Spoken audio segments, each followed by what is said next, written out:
ఏ కుటుంబ స్థితిగతులు మార్చేది చదువు. ఒక కుటుంబంలో ఎంతమంది పిల్లలున్నా పరిమితులు లేకుండా అందరికీ 15,000 రూపాయలు ఇచ్చాం. 67 లక్షల మందికి ఒకేసారి 10,000 రూపాయలు ఇచ్చిన ఘనత కూటమి ప్రభుత్వాలదని మరొకసారి విజ్ఞప్తి చేస్తున్నా. నా కళ్ళతో చూశాను.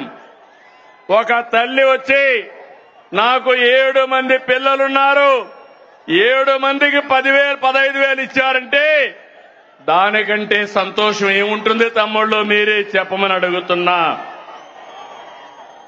ఇది 10,000 కోట్ల పథకం కాదు, మీ బిడ్డల బంగారు భవిష్యత్తుకు ప్రభుత్వం పెడుతున్నటువంటి పెట్టుబడి అని చెప్పి కూడా నేను మీకు తెలియజేస్తున్నా.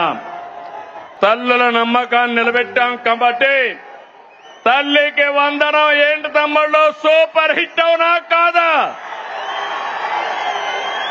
తల్లికి వందనం చెప్పండి. ఆ తల్లికి వందనం సూపర్ హిట్ అని చెప్పాలి. తల్లికి వందనం, తల్లికి వందనం, తల్లికి వందనం.